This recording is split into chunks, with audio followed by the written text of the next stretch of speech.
The chandeliers of Blackwood Manor dripped light, a cold and glittering rain upon the shoulders of the assembled society. Alara Vance felt the weight of that light, not as a blessing, but as an interrogation. She was a shadow in a world of shimmering silk and polished jewels, a plain brown bird that had mistakenly flown into an aviary of peacocks. Her position as companion to her third cousin, the perpetually breathless Lady Beatrice, afforded her entry to such events. But it was an entry that felt more like an oversight, a clerical error in the grand ledger of the universe. She stood near a pillar, the marble cool against her back, and watched the dancers spin. They were a kaleidoscope of calculated smiles and fleeting glances, a language of fans and tilted heads that she had learned to read but never to speak. Her duties for the evening were complete. Lady Beatrice had been successfully delivered to the dance floor, her dance card filled with the names of eligible but uninspired young men. Alara had ensured her cousin's shawl was perfectly draped, her reticule contained her smelling salts, and her excuses for any unwanted dance partners were both polite and firm. Now, adrift in the sea of noise and perfume, she felt an old, familiar ache of invisibility. It was not a painful sensation, not anymore. It was simply a state of being, like the quiet hum that underlies all sound, unnoticed until the music stops. She was the silence between the notes of the party's grand symphony. The heat was becoming oppressive, a physical manifestation of the social pressure that filled the room. Alara slipped away, her gray muslin dress making no sound against the polished floors. She sought refuge, a pocket of quiet in the sprawling architecture of the house. She found it in the library. The great oak doors were slightly ajar, leaking a soft golden lamplight and the hallowed scent of leather and aging paper. It was an invitation she could not refuse. Inside, the roar of the ball receded to a distant murmur, like the sea heard from within a shell. The room was a sanctuary of shadows and towering shelves, a forest of words where she could finally breathe. She ran a hand along a row of leather-bound spines, the texture a comfort beneath her fingertips. Here, value was not measured in dowries or titles, but in the weight of ideas, the elegance of a well-turned phrase. She felt a kinship with these silent storytellers, these keepers of history and art. Her gaze fell upon a small, unassuming volume on a lower shelf, a treatise on the propagation of alpine flora. It was a subject of quiet fascination for her, a world of resilience and delicate beauty that thrived in the harshest of conditions. She drew it out, the book cool and solid in her hands, and settled into a worn leather armchair, tucked away in a far corner, shielded from the doorway by a globe of the world. The chair was situated near a tall, mullioned window, where the deep velvet of the night pressed against the glass. The moon was a sliver of silver, and the grounds of Blackwood Manor were a tapestry of shadow and faint light. She opened the book, its pages whispering as she turned them, and lost herself in descriptions of saxifrage and gentian, of flowers that bloomed defiantly amid stone and ice. For a few precious moments, the ball, Lady Beatrice, and her own precarious place in the world ceased to exist. There was only the quiet room, the steady light of the lamp, and the silent company of things that grew. A subtle shift in the room's atmosphere brought her back. It was not a sound, but a change in the quality of the silence. The quiet had become heavier, occupied. She lifted her head slowly, her heart giving a small, nervous flutter. A man stood by the hearth, one hand resting on the marble mantelpiece. He was a figure of pure shadow against the low firelight, tall and broad-shouldered, his evening attire a stark cut of black against the room's dim warmth. He had been there all along, as still and silent as the statues in the hall. And she had not noticed him. Her breath caught. She knew who he was.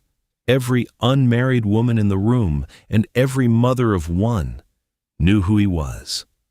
Alistair, Duke of Blackwood, the host of this grand affair, though he had been seen for no more than a fleeting moment at the top of the grand staircase before melting back into the shadows of his own home.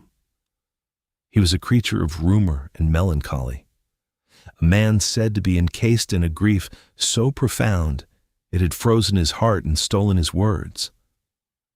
They said he had not spoken more than 10 words at a ball in 3 years. He turned his head, and the firelight caught the severe planes of his face. He was not handsome in the way of the polished young men on the dance floor. His features were too harsh, his expression too remote. There were lines of strain around his eyes that spoke of sleepless nights or a sorrow too deep to name. His gaze met hers across the expanse of carpet. It was not a dismissive glance, nor was it appraising. It was direct, unnervingly so, and held a startling intensity. Alara felt a blush creep up her neck, the heat of being seen when she had so long cultivated the art of being invisible. She expected him to turn away, to dismiss her as a piece of the furniture he had simply failed to notice earlier. She made to close the book, to rise and offer a curtsy before retreating back to the noise and anonymity of the ball. But he did not look away. Instead, he took a step forward, his movements measured and silent. The air grew thick with unspoken things. He stopped a few feet from her chair, his shadow falling over her, and for a long moment, the only sound was the soft crackle of the fire. His voice, when it came, was lower than she had imagined, a resonant baritone that seemed to absorb the silence rather than break it. An unusual choice for an evening's entertainment. His eyes flickered down to the book in her lap. Alara's own voice felt trapped in her throat. She cleared it softly. "I find the subject matter more compelling than the latest gossip, Your Grace." The formal address felt strange on her tongue, a word from a different world than this quiet, shadowed room. A flicker of something, surprise perhaps, or interest, moved in the depths of his dark eyes. He took another step closer, his gaze fixed on the open page. "Alpine botany. You have a passion for things that survive in cold, inhospitable climates." It was not a question, but an observation, and it landed with a peculiar weight, as if he were speaking of something other than flowers.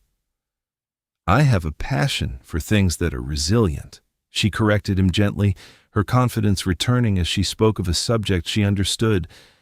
Things that find a way to bloom where no one expects them to. He was silent for another long moment, studying her face as if it were a text he was trying to decipher. The intensity of his scrutiny was unnerving, yet it was not unkind. It was attentive.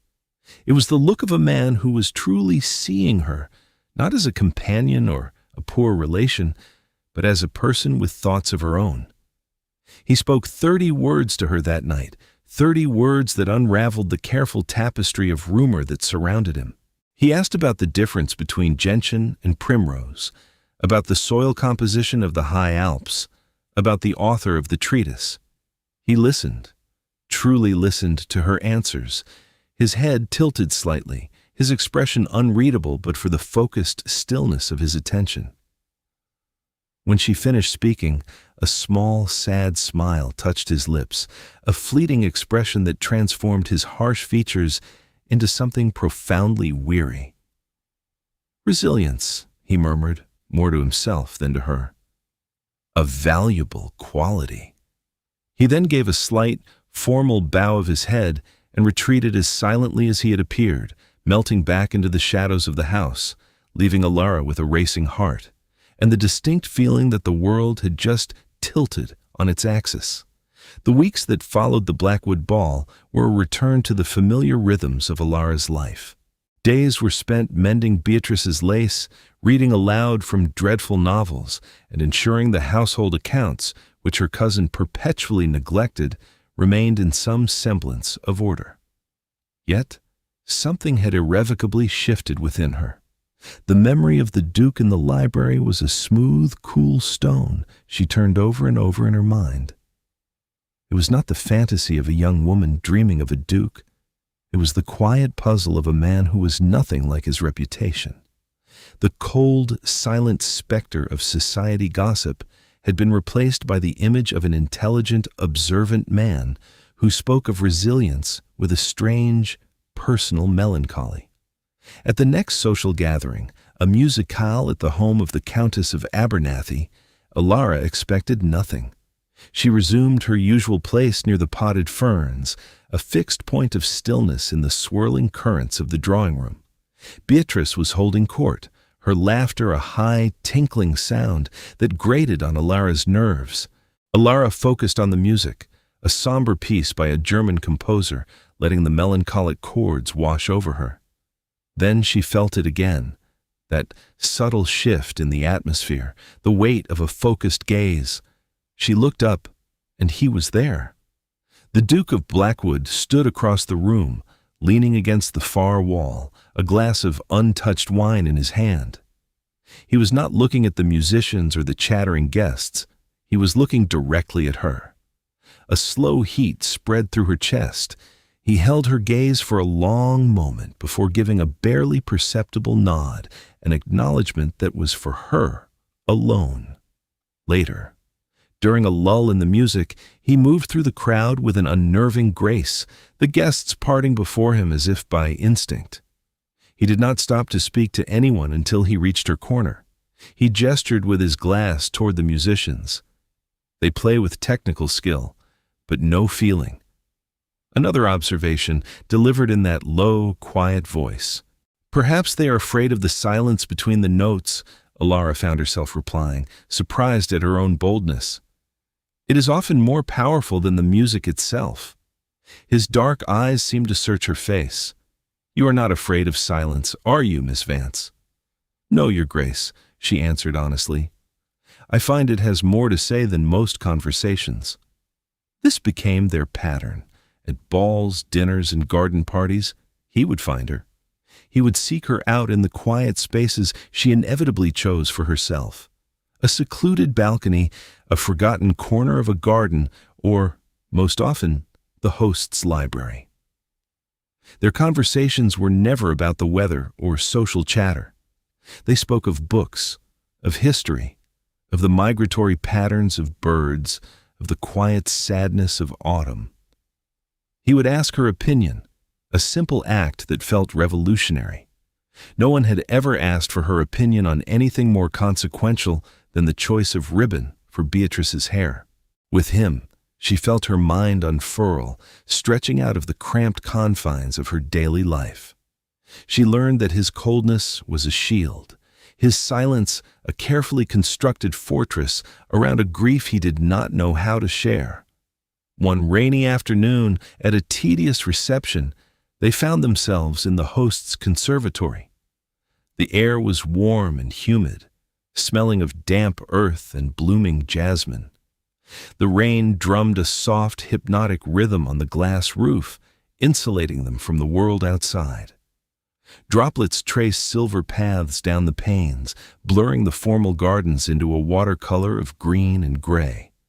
Alara was admiring an orchid, its petals a delicate waxy marvel of purple and white. It requires a precise balance, Alistair said, his voice close behind her. She had not heard him approach. Too much sun, it withers. Too little, it fails to bloom. It is a fragile thing. It is not fragile, Alara countered softly, tracing the edge of a leaf with her finger. It is exacting. There is a difference. It knows precisely what it needs to thrive. He came to stand beside her, so close she could feel the warmth radiating from his body. They stood in silence for a time, watching the rain, surrounded by the lush, green life of the conservatory. He gestured to a nearby shelf filled with botanical texts. There's a first edition of Curtis's botanical magazine there. I thought you might appreciate it. Her eyes widened. It was a rare and valuable collection. She moved toward the shelf, her fingers hovering over the worn leather spine. He reached past her to pull the heavy volume down. The book was larger than he anticipated, and as he drew it from the shelf, his arm brushed against hers. It was the briefest of contacts, the fine wool of his coat against the thin muslin of her sleeve, but a jolt, sharp and startling as lightning, shot through her. She drew in a sharp breath. He froze, the book held between them. He looked down at the point where they had touched, then up at her face. His expression was one of profound surprise, as if he too had felt the unexpected current that passed between them. The air grew heavy, charged with a new and unspoken awareness.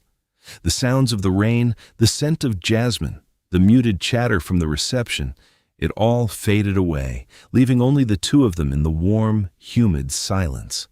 He did not apologize or pull away. He simply held her gaze, and in his eyes, she saw the fortress walls begin to crumble.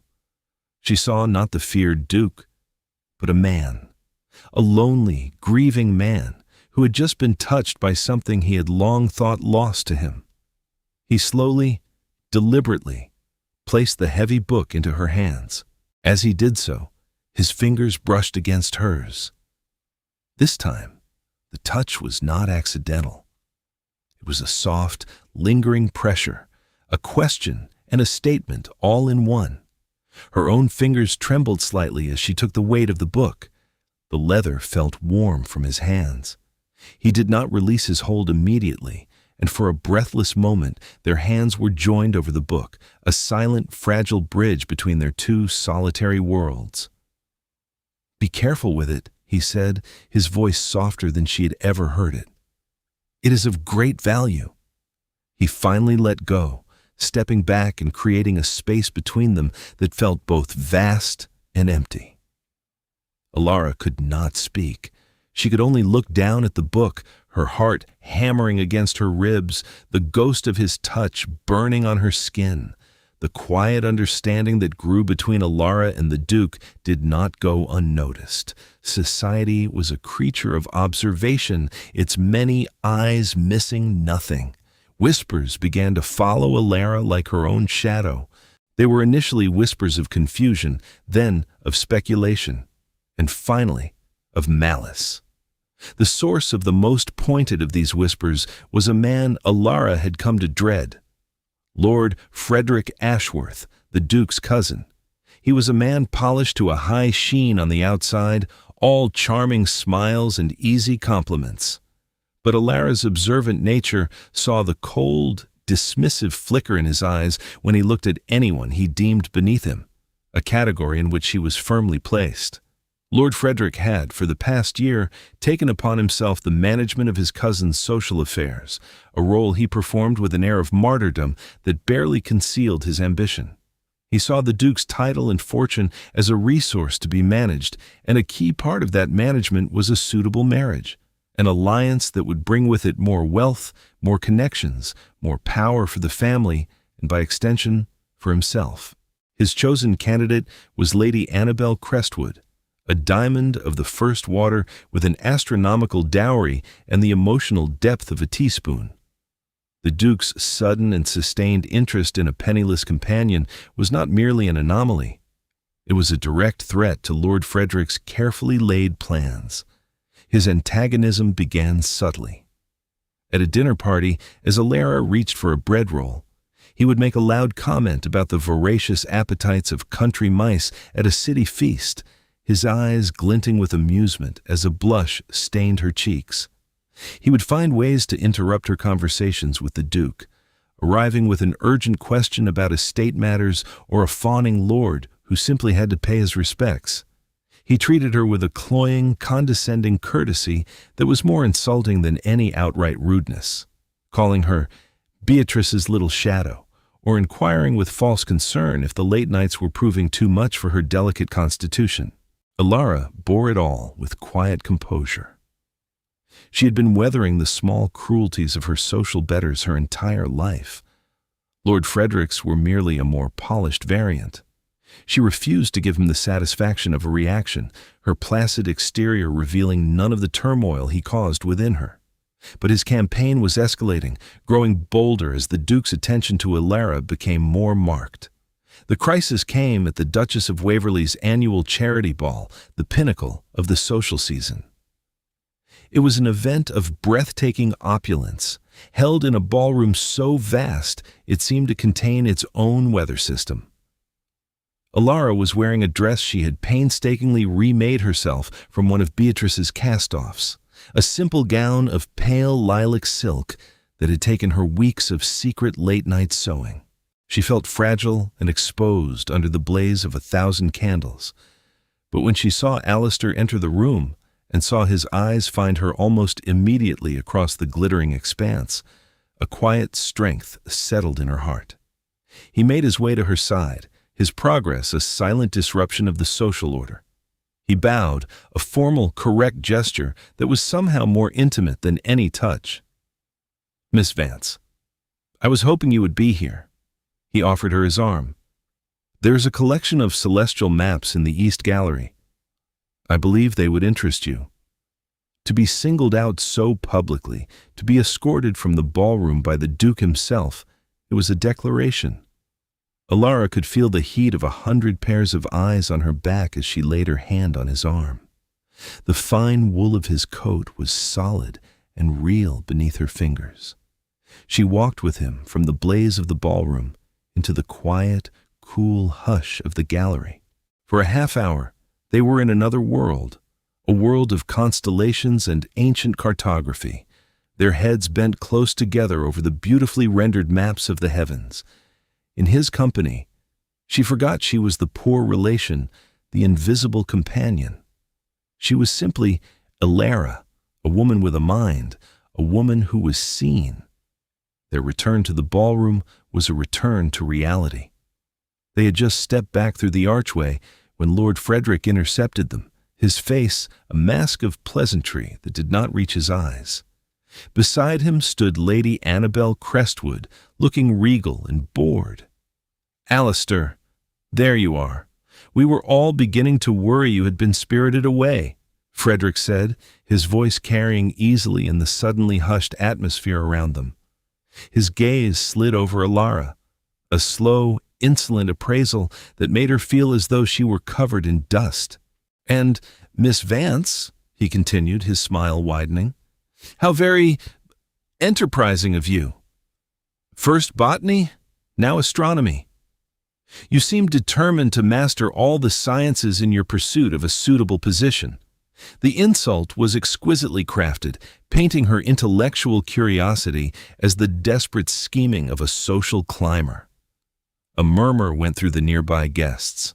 Alara felt the blood drain from her face. She could feel Alistair tense beside her, a coiled stillness of fury. Before he could speak, Frederick turned his attention back to Alara, his voice dripping with false sympathy. "But my dear, you must be careful. Such single-minded ambition can be so unbecoming in a lady." "And that dress," he said, letting his eyes sweep over her gown, "though a valiant effort, is hardly a match for the company you are attempting to keep. The seams are a little crooked, are they not?" It was a devastatingly public humiliation. He had not only attacked her character, but her poverty, her very efforts to maintain her dignity. The laughter of Lady Annabel, a short, sharp bark, was the final blow. Alara felt as if the floor had dropped away from beneath her feet. The noise of the ball, the glittering lights, the sea of faces, it all blurred into a meaningless haze. Her first instinct was to flee, to run back to the shadows where she belonged. But then she felt a pressure on her arm. Alistair's hand had closed over hers, his grip firm and steadying. It was an anchor in the storm of her mortification. She straightened her spine, lifted her chin, and met Lord Frederick's triumphant gaze with a look of cool, unwavering composure. She did not weep. She did not stammer. She simply held herself with a quiet dignity that was more powerful than any retort. "Thank you for your concern, Lord Frederick," she said, her voice perfectly even. "But I find that a straight seam is a far less reliable measure of a person's worth then a straight answer. "If you will excuse us." Without waiting for a reply, she turned, intending to walk away. But Alistair did not move. His grip on her arm held her in place. He looked at his cousin, and the cold fury in his eyes was so potent it seemed to lower the temperature of the air around them. "Frederick," he said, his voice dangerously soft, yet it cut through the silence like a shard of ice. "You will apologize to Miss Vance. Now." The demand hung in the air, a shocking breach of social etiquette. One did not command a public apology for such a subtle if cruel social slight. Frederick's smile faltered, a flicker of disbelief in his eyes. He gave a short, dismissive laugh. "Alistair, really? It was a jest. The girl is overwrought." "She is a guest under my protection," Alistair stated, his voice dropping even lower, becoming flat and absolute. "And you have insulted her. You have insulted me. Apologize." The standoff was excruciating. The entire ballroom seemed to be holding its breath. Lord Frederick, for the first time, looked uncertain. He had overplayed his hand, underestimating the depth of his cousin's feeling and the iron will that lay beneath his silent exterior. He looked from Alistair's implacable face to Alara's composed one, and he saw his defeat. With a look of pure venom directed at Alara, he gave a stiff, formal bow. "My apologies, Miss Vance," he ground out, the words tasting like poison in his mouth. "If my poor attempt at humor caused you offense." It was not a true apology, but it was a public capitulation. Alistair gave a curt nod. "Come, Alara," he said, using her given name for the first time. The quiet intimacy of it was a second, more profound declaration. He kept her hand on his arm and led her away from the gaping crowd, leaving his cousin standing amidst the wreckage of his own malice, his social standing irrevocably diminished. Alistair did not take her back into the quiet gallery, but walked her directly toward the Duchess of Waverley, the evening's hostess and the grand dame of their society. He presented Alara to the old woman with a respect and formality that stunned everyone into silence. And then he requested the honor of the next dance, a waltz. He, the Duke who never spoke, who never danced, who never showed a flicker of interest in anyone, was leading the penniless companion into the center of the floor. As he took her in his arms, the music began, and he swept her into the dance, the rest of the world and its cruel whispers fading away into nothing. He did not return her to her cousin's side after the waltz. Instead, he led her through a set of French doors onto a stone terrace overlooking the darkened gardens. The night air was cool, a welcome relief after the stifling heat of the ballroom and the fire of her humiliation. The moon, now nearly full, cast a pale, ethereal light over the manicured lawns and sculpted hedges. The sound of the orchestra was muted here, a faint, romantic murmur that mingled with the chirping of crickets. They stood in silence for a long time, not touching, but close enough for her to feel the protective warmth of his presence. Alara's composure, so rigidly held in the face of Lord Frederick's attack, began to crumble in the safety of the quiet darkness. A single hot tear escaped and traced a path down her cheek. She hastily wiped it away, but not before he saw the glint of it in the moonlight. "He should not have spoken to you that way," Alistair said, his voice raw with a lingering anger. "No one should speak to you that way." "It is what they think," Alara whispered, her voice trembling slightly. "It is what I am. A companion, a poor relation." He only said aloud what everyone else believes. "He is wrong," Alistair stated, the words simple and absolute. He turned to face her, his tall frame blocking out the light from the ballroom, creating an intimate pocket of shadow just for them. "What you are," he said, his voice low and intense, "is the most honest, intelligent, and courageous woman I have ever had the honor of knowing." The sincerity in his voice undid her. Another tear fell, and then another. She turned her head away, ashamed of her own weakness. Please, your grace. You are kind, but Alistair, he interrupted gently. My name is Alistair. He reached out, not to touch her, but simply holding his hand in the space between them, an offering.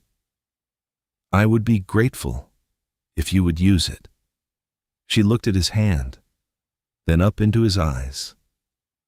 In the pale moonlight, the harsh lines of his face were softened, and the grief she had always sensed in him was starkly visible. It was a wound, deep and unhealed. Why? She asked, the question encompassing everything. Why me? Why defend me? Why show me such kindness?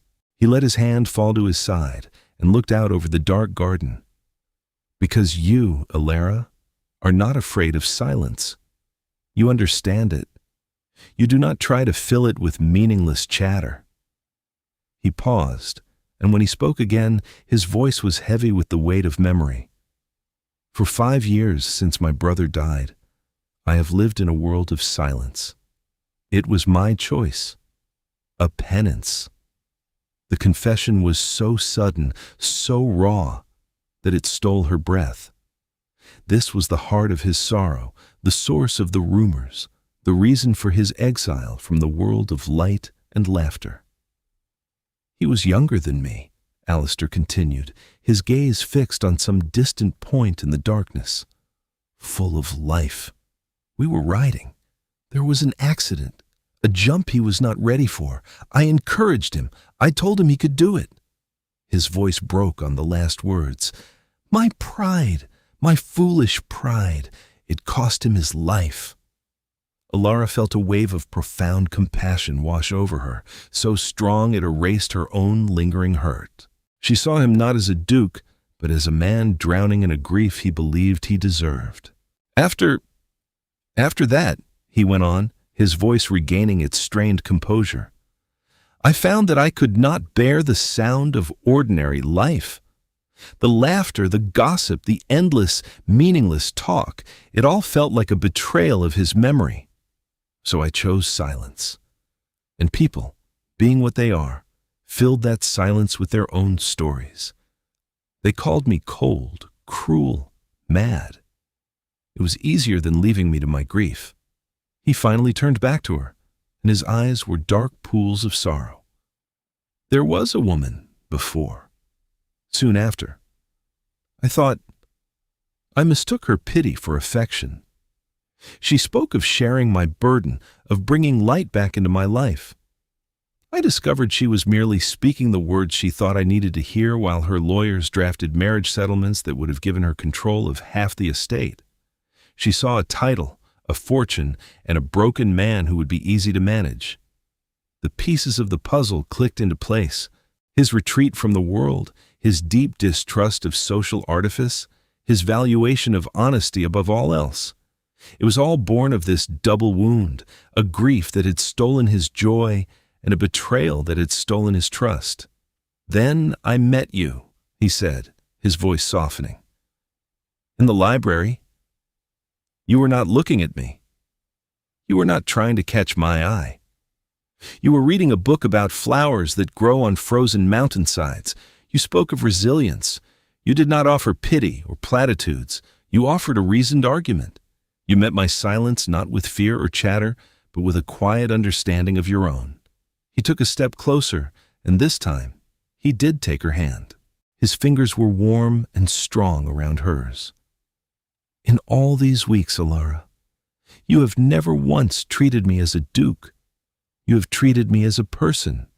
You have debated with me. You have disagreed with me. You have shared your thoughts without artifice. You have looked at me and seen me.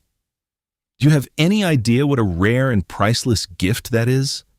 She could not speak. She could only look at him, her own tears forgotten, her heart aching with the depth of his pain and the astonishing beauty of his confession. He had taken the most broken parts of himself and laid them before her. It was an act of trust so profound it felt sacred. She tightened her grip on his hand, a silent response, a promise that his trust was not misplaced. In the cool, quiet dark of the terrace, surrounded by the faint sounds of a world they had both retreated from, two solitary souls found a common ground, a shared language not of words, but of understanding. The aftermath of the Waverley Ball was a quiet cataclysm. Lord Frederick, publicly censured by the Duke, retreated from society with a speed that suggested a rout. Rumors of his financial desperation and mismanagement of certain ducal funds began to circulate, lending credence to the theory that his attack on Alara was an act of frantic self-preservation. He had seen his influence waning and had made a reckless gamble, and he had lost spectacularly. His absence created a vacuum, but it was a peaceful one, like the calm that follows a storm.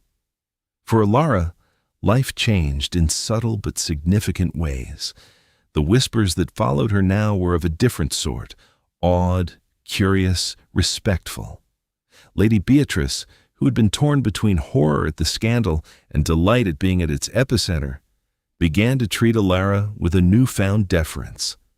But these external changes meant little to Alara. What mattered was the change within. The private confession on the terrace had forged a bond between her and Alistair that transcended the boundaries of their social spheres. It was a bond of shared vulnerability and mutual respect. Alistair began to call on her, not at the grand house where Beatrice was a guest, but for walks in the park in the early mornings when the mist still clung to the grass and the city was quiet. He sent her books, not just on botany, but poetry, philosophy, and history, with passages marked for her attention. They were continuing their conversation, a silent dialogue that spanned days and distances. He was slowly, cautiously, stepping out of his fortress of silence, and she was the one he trusted to walk beside him. Yet a shadow of uncertainty remained. He was a duke, and she was a companion. The world, for all its recent adjustments, still operated on a rigid set of rules. Their quiet companionship could not continue indefinitely without a formal resolution, and the nature of that resolution was a terrifying, unspoken question. Alara pushed it from her mind, focusing instead on the quiet joy of their moments together, hoarding them like precious jewels. The definitive moment came not in a ballroom, but in the dusty, ledger-filled office of Alistair's London solicitor. Alistair had requested her presence on a matter of some urgency. Alara arrived, her heart pounding with a mixture of hope and fear, to find not only Alistair and his solicitor, Mr. Hemlock, but also her own employer, Beatrice's father, Lord Ashworth, a man she barely knew. The atmosphere in the room was thick with tension. Alistair stood as she entered, his expression serious. He guided her to a chair, his hand a brief, reassuring pressure on her elbow. "Thank you for coming, Alara. I apologize for the formality, but it was necessary." Lord Ashworth, a florid, blustering man, cleared his throat. "Your Grace, I must protest. Dragging Miss Vance into this business. It is highly irregular." "What is irregular?" Alistair countered, his voice like cold steel. "Is the situation I have recently uncovered regarding Miss Vance's inheritance." Alara stared at him, bewildered. "My inheritance? Your Grace, I have no inheritance. My father left nothing but debts." Alistair's gaze softened as it met hers, but hardened again as he turned to Lord Ashworth. "That is not entirely true. Her father, a distant cousin of yours, as I understand it, left a small property in trust for her to be managed by you, my lord, until she came of age or married. A property with a modest but steady income. An income Miss Vance has never seen. An income which, my accountants have discovered, has been diverted for the past 6 years to pay off your own gambling debts." The revelation struck Alara like a physical blow. The small kindnesses she had performed for her cousins, the years of unpaid service, the constant feeling of being a burden, it had all been built on a lie. They had not been charitable patrons, they had been thieves. Lord Ashworth sputtered, his face turning a deep, apoplectic purple. This is an outrage, an accusation based on the word of accountants. It is based on the word of these, Alistair said, gesturing to a stack of ledgers on the solicitor's desk. Your own account books, which my men had little trouble acquiring, they are quite illuminating. He then turned to Alara, his voice gentle again. The property is yours, Alara, free and clear, as is the back income with interest which Lord Ashworth will be repaying in full. Mr. Hemlock has the papers. It was more than a defense, it was a restoration. He had not simply protected her reputation, he had investigated her life, uncovered an injustice, and used his power not to command or intimidate, but to restore what was rightfully hers. He had given her independence. He had given her agency. He had seen her not as a damsel to be rescued, but as a person who had been wronged, and he had set it right. This action was the ultimate proof of his respect for her. He was not offering to solve her problems by making her his duchess. He was ensuring she had the freedom to make her own choices on her own terms. Lord Ashworth, defeated and exposed, seemed to shrink in his chair. Mr. Hemlock pushed a series of documents across the desk for him to sign, his expression grim. Alistair ignored him, his full attention on Alara. He was watching her, waiting for her reaction, a question in his eyes. He had made his definitive move, a public and legal declaration of his alignment with her, at the cost of alienating a not insignificant branch of his extended family. He had chosen her, unequivocally. The next choice was hers. After the papers were signed and Lord Ashworth had scurried from the room in disgrace, a heavy silence fell. Mr. Hemlock discreetly began organizing his papers, his back to them. Alara sat, the deed to a small cottage in Kent clutched in her hands. It was real. A home, a future, a life that was not dependent on the whims of others. She owed it all to the man standing by the window, looking out at the gray London street. I did not do it to place you in my debt, Alistair said quietly, as if reading her thoughts. I did it because it was right. You are free, Alara. You need never be a companion to anyone again. You can go to your cottage, tend your garden, read your books. You need never see me again, if that is your wish. The words were a sacrifice, an offering of her freedom at the potential cost of his own happiness. He was giving her a choice he had never truly had himself, the choice to walk away. Alara rose from her chair and walked to stand beside him at the window. She looked down at the deed in her hand, at the legal black and white ink that spelled out her independence. Then she looked up at him. "And what if it is my wish to see you again?" she asked softly. A flicker of profound, unguarded hope flared in his eyes. He turned fully toward her, the sounds of the street fading away. The dusty, book-lined office became their sanctuary, their secret space. "Alara," he began, his voice thick with emotion. "You once told me that I saw the man, not the Duke," she said, her voice gaining strength. "Today, you have proven that you see the woman, not the companion. You did not offer me charity. You gave me justice. You gave me back a part of myself I did not even know was lost." He reached out and took her free hand, his touch gentle but firm. "I would like to give you more than that," he said, his voice dropping to a low, earnest murmur. "If you will have it. I am not an easy man. My world is quiet and often gray. I am still learning how to live in the light again. But it is a world I would very much like to share with you, not as a duchess, but as a partner, as my wife, as Alara." The proposal was everything he was, honest, direct, stripped of all artifice. He was not offering her a title or a fortune. He was offering her himself, with all his flaws and sorrows. He was asking her to share his silence, to help him find the music between the notes. Alara's heart, which had been aflutter with anxiety and shock, settled into a deep, calm certainty. This was right. This was true. She looked at the man before her, the wounded nobleman who had found a kindred spirit in the quietly competent woman, and she knew her answer. "Alistair," she said, speaking his name with a new and tender familiarity, "there is nothing I would wish for more." His smile, when it came, was like the sun breaking through clouds. It was a slow, wondrous thing that reached his eyes and transformed his entire being, chasing away the last of the shadows. He raised her hand to his lips and pressed a kiss to her knuckles, a gesture of reverence and devotion. In the dusty solicitor's office, with the ledgers of injustice and restoration as their witnesses, they sealed their union not with the flourish of a grand romance, but with the quiet, profound click of two solitary pieces finally fitting together.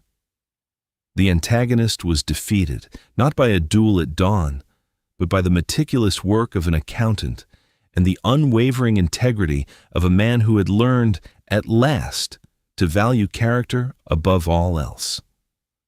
The wedding was a quiet affair, held not in the grand cathedral in London, but in the small, ancient stone chapel on the grounds of Blackwood Manor. The guests were few.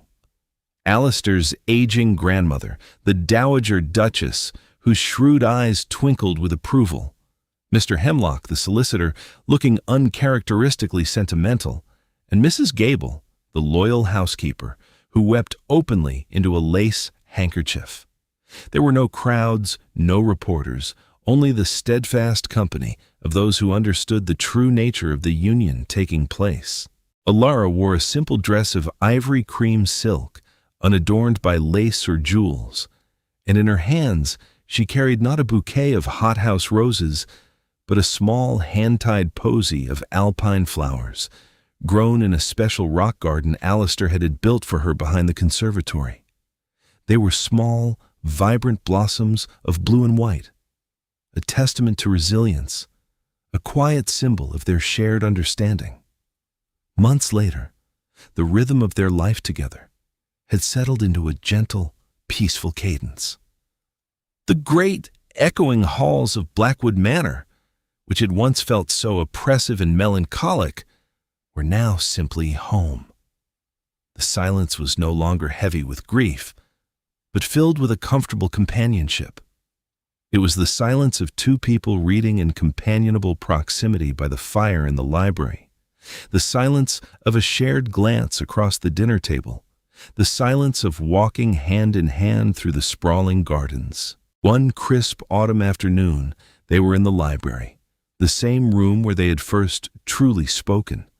A fire crackled in the hearth, casting a warm, dancing light over the towering shelves. The air smelled of wood smoke and old books. Alistair was seated in his worn leather armchair, a ledger open on his lap, not a book of accounts, but a personal journal he had begun to keep again. Alara was curled on a sofa nearby, reading a volume of poetry, her feet tucked up beneath her. She looked up from her book and watched him for a moment.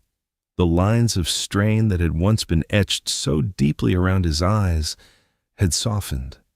The harsh severity of his features was often now broken by a quiet smile or a look of gentle contemplation. He was still a man of few words, but the words he spoke were chosen with care and filled with meaning. He was no longer a man encased in ice. He was a man who had found his spring. He must have felt her gaze, for he looked up, his dark eyes meeting hers. He closed his journal and set it aside. "What are you thinking?" he asked, his voice a low murmur in the quiet room. "I was thinking about the night of the ball," she confessed. "Here, in this room." A slow smile touched his lips. "I was thinking of that as well. I was standing by the fire, planning my escape, and then I saw you. You were so completely absorbed in that book. You created your own island of quiet in the middle of all that noise. I felt drawn to it. To you." She smiled back at him. "They said you hadn't spoken more than 10 words at a ball in 3 years. You spoke 30 to me." He rose from his chair and came to sit on the edge of the sofa beside her. He took the book from her hands, marked her page with a careful finger, and set it aside. Then he took her hands in his. "They were the 30 most important words I'd ever spoken," he said, his voice earnest and low. "They were the beginning of me learning to speak again. You taught me that there are some things that must be said, and some silences that are meant to be shared." He leaned in and kissed her, a tender, lingering kiss filled with all the quiet understanding and deep affection that had grown between them. It was a kiss that held the memory of rainy afternoons in the conservatory, of shared glances across crowded rooms, of a private confession on a moonlit terrace. It was the culmination of 1,000 small moments, 1,000 quiet observations, 1,000 shared silences. The world outside Blackwood's gates still whispered of the cold, remote Duke. Society, with its short memory and love for simple narratives, had not entirely rewritten its story of him. But those within the walls, those who saw him walk the gardens with his wife, their heads bent together in quiet conversation, or saw the way his eyes followed her across a room, they knew the truth. They knew his world had never been truly cold, but had been waiting for the one person who understood its climate, the one person who knew that the most beautiful things often bloom in the most unexpected and quietest of places. His worth, and hers, was not measured in titles or dowries, but in the profound and simple truth of being seen, being heard, and being valued for the resilient, honest integrity of a quiet heart.